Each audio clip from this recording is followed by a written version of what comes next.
O uso de bebidas alcoólicas por jovens é um tema que desperta grande preocupação entre profissionais da saúde e vem aumentando a cada dia. Além de causar problemas no desenvolvimento do sistema nervoso, o consumo precoce de álcool aumenta a possibilidade de outras consequências, como queda no rendimento escolar, atitudes violentas e acidentes, onde alguns casos podem ser fatais.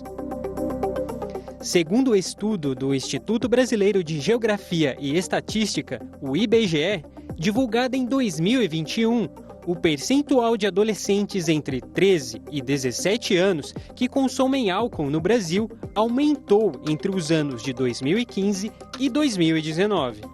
A pesquisa ouviu quase 12 milhões de estudantes e mais de 63% dos estudantes entrevistados haviam tomado uma dose de bebida alcoólica em 2019. 3 anos antes, esse índice atingia cerca de 61%. Mas quais são os principais fatores que podem contribuir para esse aumento? Quais ações podem ser tomadas pela sociedade em geral? E os pais, como eles podem contribuir para evitar esse tipo de problema na fase mais complicada de seus filhos? Fique com a gente, pois iremos discutir esse assunto sério agora, no Bendita Hora. Olha, gente, o negócio é muito sério e por isso eu recebo aqui, alguém tem que ter autoridade, né, para falar sobre isso, Rogério Nastri. Rogério, seja bem-vindo. O Rogério é o diretor de comunicação da FEAI, da Federação Amor Exigente. Amor Exigente é um trabalho exemplar, modelar, eu acho que é um dos trabalhos mais eficazes que nós temos hoje, na atualidade, de combate, de tratamento, de prevenção, né? E também de trabalho. Pessoa ligando o meu celular é um absurdo. Olha aqui. A pessoa não tá... Olha, eu sei quem não está assistindo o programa. Tá? Alguém está ligando porque não está assistindo. Não está assistindo, ó, vou falar, não está assistindo. Aqui, o Amor Exigente trabalha não só com a pessoa com dependência, mas com a família. Isso é muito bonito, né, Rogério? Exatamente. Na verdade, a gente costuma dizer o seguinte, se o assunto é dependência química, a família precisa tanto de tratamento quanto o dependente químico. É verdade, é verdade. Porque o que acontece, a dependência química é uma doença, a gente sabe disso. Isso é importante já começar falando, é uma doença. E é uma coisa que vai para o resto da vida acompanhar a pessoa. Uma doença incurável. A pessoa entra em recuperação, mas ela não é curada. Então ela precisa tomar cuidado o tempo todo. É por isso que a gente fala, né, só por hoje, vamos viver o só por hoje. Por quê? Porque você não pode fazer muitas previsões para frente. Você precisa viver o hoje bem para que amanhã possa viver bem e assim por diante.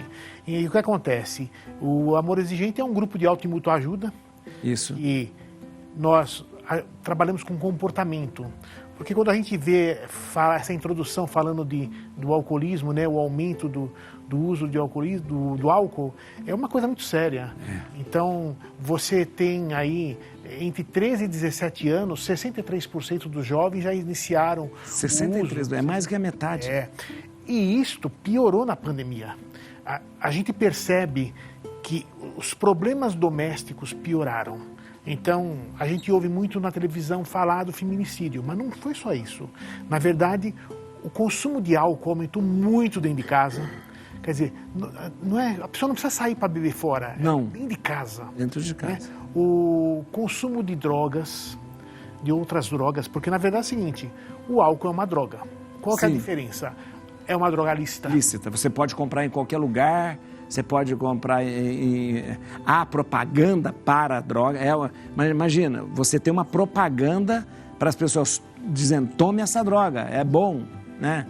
Então o que acontece? E aí vem tudo mascarado, né? Cerveja sem álcool. Isso. Mas o problema não é esse. O problema é o seguinte, quando você tem a dependência química instalada já na família, de uma determinada pessoa, num filho, num marido ou numa mulher, tá? Porque, Padre Juarez, uma coisa só a gente precisa dizer. o aumento de álcool nas mulheres aumentou drasticamente. Isso é verdade. Então, quando a mulher tem uma tendência maior para a adicção, né? Ela tem uma tendência maior, né? Então, o que acontece? Os meninos foi de 50% para 58%. As meninas de 53% para 64%. Muita coisa. Muita coisa. Muita coisa. Então, o que acontece? E nós estamos falando isso um pouco atrás, né? Atrás. Então, o que acontece? É muito complicado isso. E o grande problema é a fase de negação. Então, por exemplo, os pais falam, não, minha filha não. Ela não bebe, ela bebe só aqui e tal, ela não é. É a fase de negação dos pais, da família, como a fase de negação da pessoa, né? E ainda não é um dependente químico, né? Então, a gente costuma dizer o seguinte, o tempo, o time da família é muito importante. Perceber que está se passando por um problema sério. Exatamente. É. Agora, o que acontece? Eu até trouxe o livro aqui, né? Esse livro é Prevenção com Amor Exigente. Antes que coisas ruins aconteçam. Porque nós vamos falar de álcool. O álcool, ele dilui uma família, né? Ele dilui o dinheiro. É verdade, acaba com tudo. Acaba com tudo, né? Acaba com tudo. Mas o que acontece? Fora isso, nós precisamos entender que a família precisa fazer a prevenção. Nós temos que nos antecipar antes dessas crianças beberem. Agora, culturalmente, nós temos aquelas famílias, né? E não são poucas. Meu filho é homem, pega a chupeta do bebê e põe na cerveja. A espuminha da cerveja. Olha só a iniciação. Meu filho é homem, dá um colarinho para ele aí. Ou seja, você vai já criando uma predisposição. Exato. O álcool ele existe uma tendência pré-histórica do ser humano em gostar do álcool, porque é uma coisa lá que o homem pré-histórico buscava. Então, isso tem que ser contido, porque você pode, a qualquer momento, despertar essa dependência. Na verdade, a gente costuma falar, dentro dos grupos de amor exigente, a gente costuma dizer o seguinte, não mexa com o leão, porque se você tiver a predisposição... Vai ser. Então, veja bem, de repente você não tem a predisposição e você vai beber a vida toda e não vai ter problema. Isso.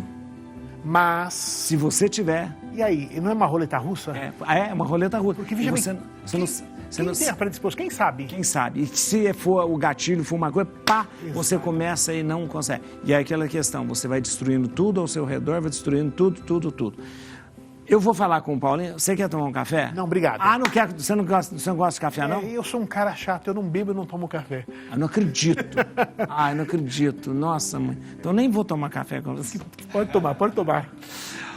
Mas esse negócio é sério, assim, porque essa coisa da propaganda... Eu não aguento essas músicas sertanejas, vou falar a verdade. Não aguento essas músicas sertanejas que manda beber, cair, levantar. Não aguento. Acho ridículo. A gente vai acompanhar agora o depoimento de um jovem de 24 anos na luta contra o álcool. Acompanhe com a gente.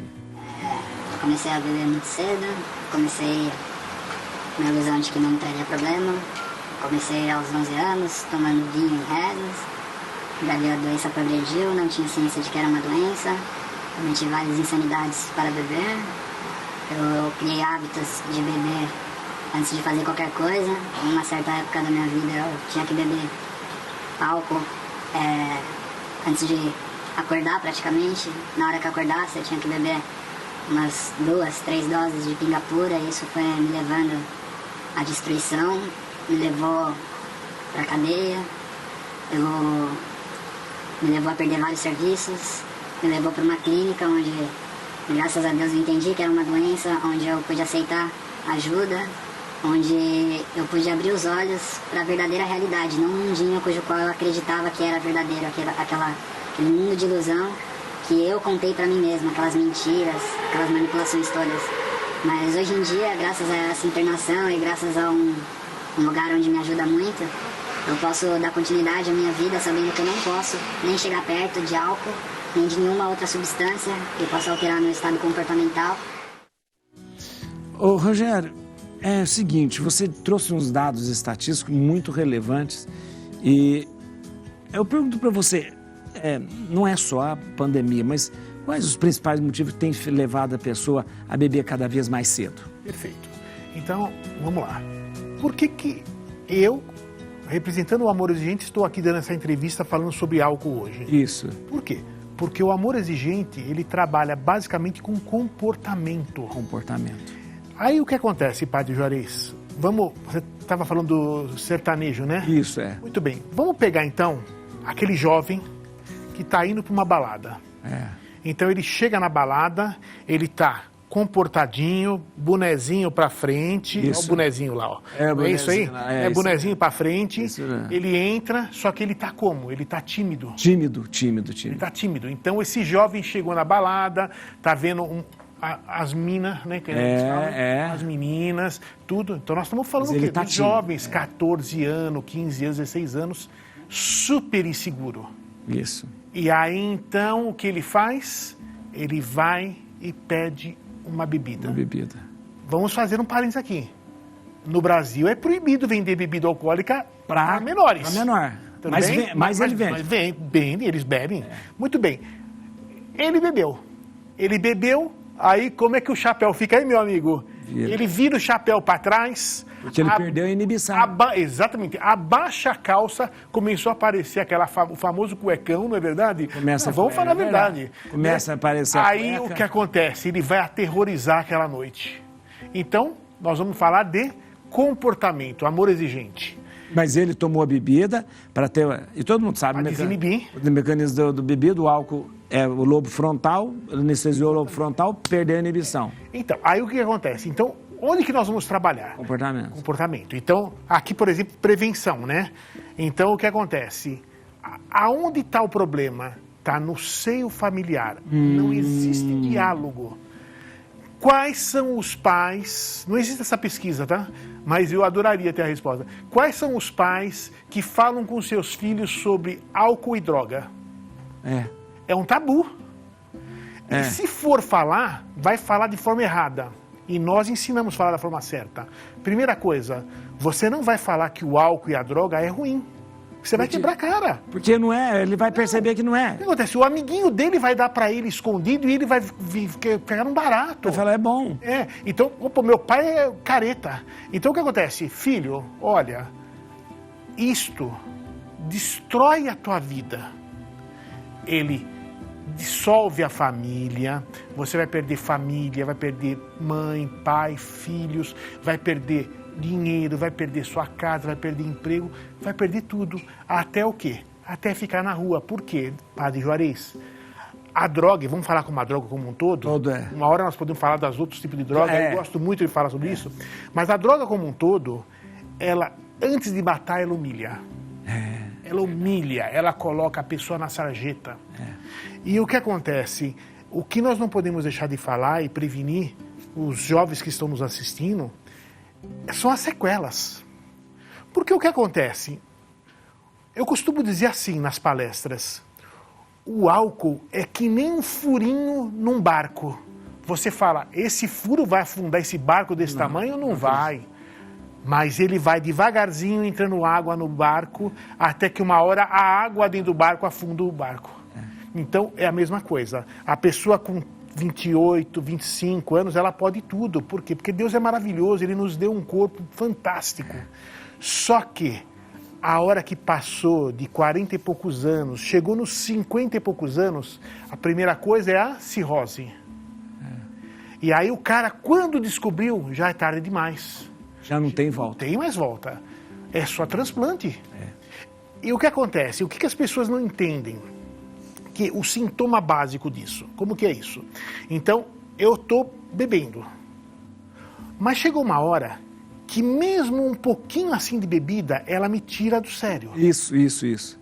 E aí a gente fala da confusão mental. A hora que a pessoa não sabe mais como fazer. E como parar. Aí o que acontece? O fígado não está mais conseguindo filtrar e manda as toxinas para o cérebro. E o cara fica, então, 1, 2 horas zumbi. Aí é a hora que já está no começo do fim. E é muito ruim. É muito ruim. É muito ruim de falar só nessa hora. Tem uma pergunta aqui para você, Rogério.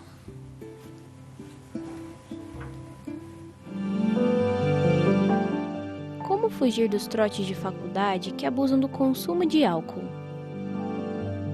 Esse é um outro problema também, né? Os trotes aí de faculdade que acaba virando, e a gente já viu consequências terríveis, né, por causa disso também, né? Nós temos um querido no Amor Exigente, que é o Celso Garrefa. Ele escreveu um texto uma vez que ele fala: faculdades, poucos sairão formados, muitos sairão alcoólicos.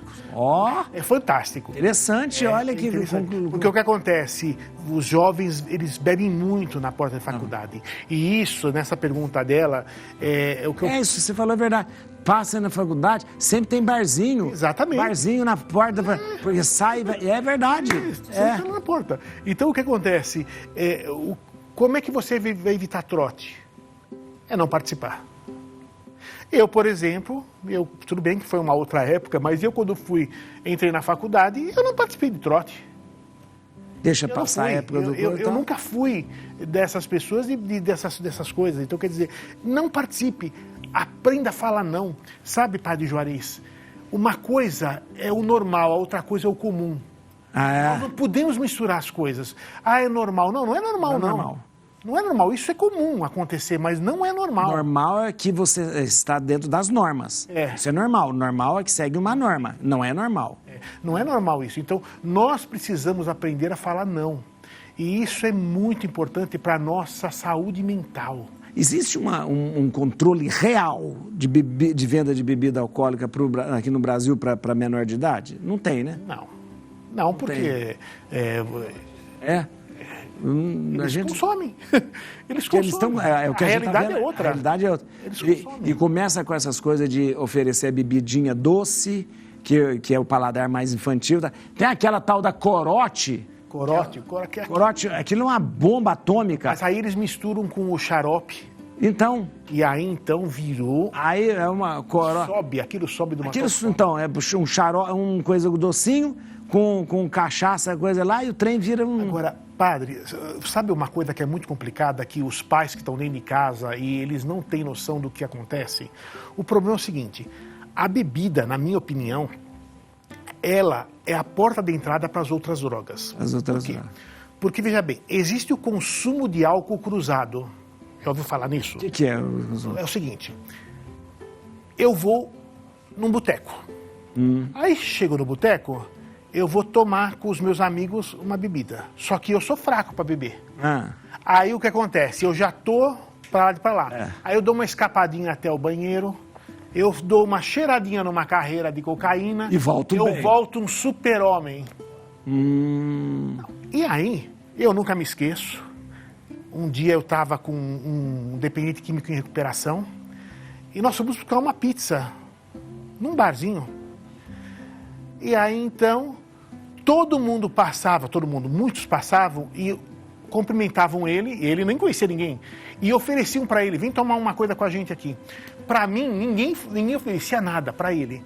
E aí, então, ele me chamou a atenção, ele falou assim: ô tio, né, porque nós somos tio, né? Ô tio, presta atenção, olha, aquele cara está indo no banheiro, percebe como ele está indo e como ele vai voltar. Então, é impressionante. Ele volta... Ele foi se segurando, a hora que ele voltou era um super-homem. Aí ele falou: tio, ele deu uma cheiradinha lá, agora ele vai tomar mais uma garrafa inteira. E aí vai. E aí vai a noite inteira. Meu Deus do céu. Então, percebe como é complicado? É complicado. A gente está ciente que o álcool ele é proibido para menores. Tá? A gente está falando isso aqui. Tá? Mas veja só esse VT, gente. O consumo de álcool por menores de idade é um problema sério e preocupante. Existem muitos riscos associados ao consumo de álcool por menores de idade, além do risco óbvio de embriaguez e seus efeitos negativos imediatos, como perda de coordenação, vômitos, desidratação e náusea. O consumo de álcool também pode levar a problemas mais graves a longo prazo. O cérebro dos jovens ainda está em desenvolvimento e é especialmente sensível aos efeitos do álcool. O consumo excessivo por menores de idade pode prejudicar permanentemente o desenvolvimento cerebral, afetando a capacidade de aprendizagem, memória e tomada de decisões. Também pode levar a problemas emocionais e psicológicos, incluindo depressão, ansiedade e dependência. Esse consumo por menores também pode ter consequências legais graves. A Lei número 14.592, de 19 de outubro de 2011, regulamenta no Estado de São Paulo o trabalho de fiscalização e controle para que seja cumprida a proibição de se vender, oferecer, fornecer, entregar ou permitir o consumo de bebidas alcoólicas por crianças e adolescentes. É importante que os pais, educadores e a sociedade em geral trabalhem juntos para reduzir o consumo de álcool por menores de idade. Isso pode incluir educar os jovens sobre os riscos associados ao consumo, fornecer alternativas saudáveis para o entretenimento e o lazer e estabelecer limites claros e razoáveis para o comportamento dos jovens. Também é importante que os adultos modelem um comportamento responsável em relação ao assunto para que os mais jovens possam seguir o exemplo. Eu acho interessante nos Estados Unidos essa coisa de vender álcool para menor é uma coisa muito séria. E eu acho uma outra coisa interessante nos Estados Unidos é que você não pode sair na rua com uma bebida alcoólica. Geralmente a gente vê nos filmes, eles saem... Se alguém quer sair na rua com a bebida alcoólica, eles põem dentro de um papel. Eu acho interessante isso, porque isso inibe a criança de ver o adulto com a bebida. Não incentiva, né? Aqui no Brasil, em outros lugares, você sai com a bebida, você ostenta. É ostentação você beber diante das pessoas, é ostentação, né? Na rua, em qualquer lugar. Agora, o custo, eu digo, da bebida tem papel importante nessa coisa do alcoolismo também? Porque é muito fácil, né, a bebida, né? Não.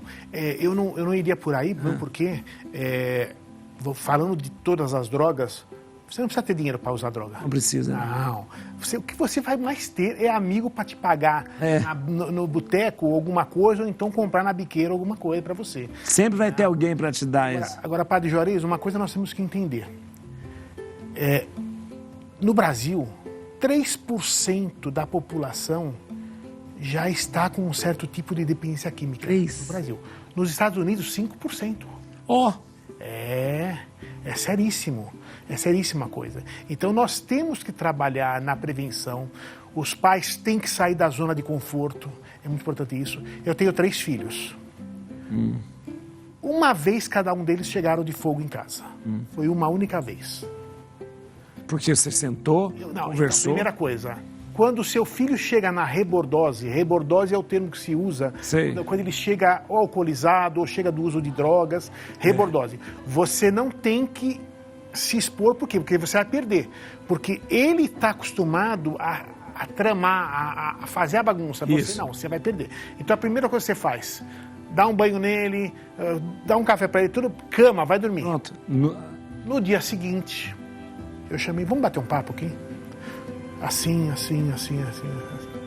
Nunca mais aconteceu ali na minha casa. Eu tive um problema depois com maconha. Sim. É uma outra coisa, tá? Que a gente vai dizer o que é. Mas o álcool, quando você esclarece as coisas, é mais fácil de você resolver. Agora, o álcool é a substância mais difícil de você entrar em cooperação. Padre Juarez. Então, o que acontece? A minha esposa que está aqui nos assistindo... Ela está aqui, né? Nós nem apresentamos ela. Ela simplesmente... Vamos mostrar ela. Pode mostrar. Né? Vamos mostrar. Assim. Como é o nome? O seu nome? Thelma. A Thelma que... A Thelma tem uma experiência dentro de um atendimento de grupo, aonde, no Amor Exigente, quem chega pela primeira vez é atendido separado para poder conversar, ficar mais à vontade. Para poder conhecer tudo. E ela simplesmente foi o pai, foi o filho, foi a mulher, tudo, estavam conversando. E aí a minha esposa falou assim, a primeira coisa que vocês têm que fazer é não ter mais bebida dentro de casa. Quando abrir a geladeira, não pode ter cerveja lá dentro, né? O que o pai fez, Thelma? O pai se levantou. O pai levantou e foi embora. Falou, isso aqui não é para mim. Eu não tenho problema com bebida, é ele que tem problema com bebida. Não, é a família... É a família que tem problema com a bebida. Exatamente. É a família que tem problema. Se o filho está sofrendo, é a família toda que está sofrendo. Então, a primeira coisa, se o seu filho tem problema com álcool, não tem álcool dentro da sua casa. Tem álcool. Não tem álcool dentro da sua casa. tenha a coragem de tirar, jogar fora. As esposas que internarem seus maridos, tenha a coragem de jogar tudo fora para quando ele voltar não ter mais nada lá. Porque não adianta você ficar 6 meses internado e quando você voltar, a bebida está te esperando na sua casa. Percebe como existe um problema familiar? Mais uma vez, que volta, é um comportamental. Ou seja, uma mudança de comportamento de toda a família. Exatamente. Nós vamos mudar o nosso jeito de ser família. Vamos mudar como vai de ser família. Isso é importante. A gente vai acompanhar agora o depoimento da atriz Bárbara Borges sobre a sua experiência com álcool. A própria relação com bebida também. Fiquei um tempo que eu entendi que eu não estava bem, na minha cabeça não estava boa. Eu estava vivendo um momento de muito conflito. O tal da saúde emocional e mental, eu não tinha, estava ruim. E eu precisei. Eu vi que eu estava com abusos, né? Um abuso em relação ao uso do álcool.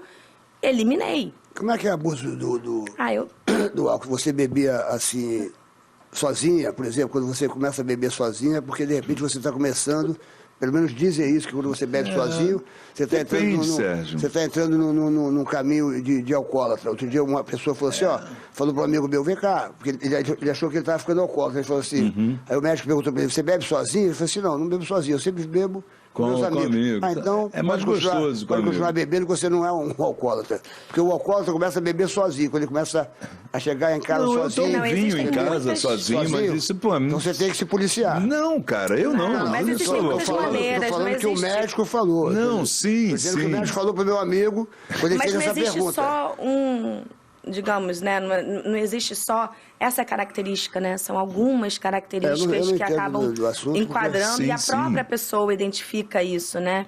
A questão toda é que virou uma válvula de escape para mim, né? Onde eu me apoiava para amenizar as minhas dores emocionais. E eu não estava bem, eu estava num casamento que a gente já tinha evoluído para um casamento que estava bastante difícil, conturbado. É o pai dos meus filhos, né? Então, assim, tinham crianças também ali envolvidas. E... fuga, né? Era uma fuga. E eu já vinha, tipo, de um batidão, meio que uma bola de neve, que a gente, tudo que a gente está conversando aqui... É interessante. O que o Sérgio Malandro lá falou não tem nada a ver, falou bobagem. Porque essa coisa, não existe uma regra, né? O alcoolismo não tem uma regra. Eu acho que a gente precisa deixar claro para quem está em casa assistindo é o seguinte. Antigamente se usava muito essa palavra alcoólatra. Mas hoje a grande maioria é alcoolista. Qual é a diferença? O alcoólatra é aquele cara que idolatra a garrafa. Isso. Então ele pega a garrafa de bebida e já enche a boca de saliva. Esse é o alcoólatra.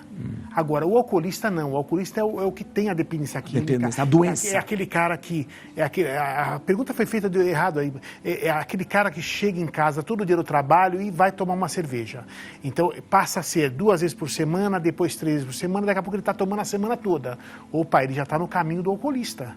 Agora, uma coisa que nós não podemos deixar de falar, não sei como é que nós estamos de tempo aqui, mas é o seguinte...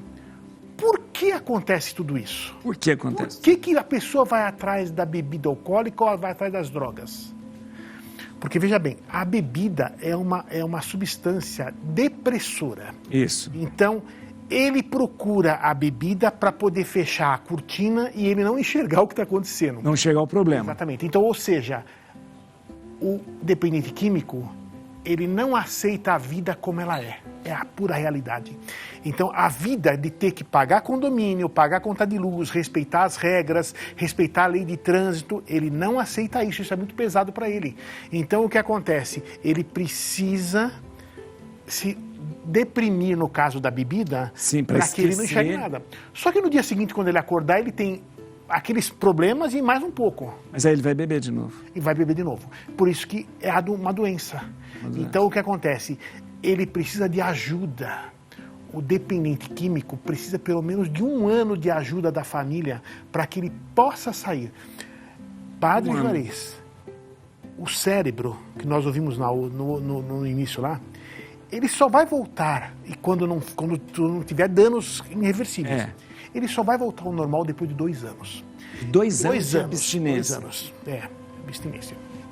O que acontece?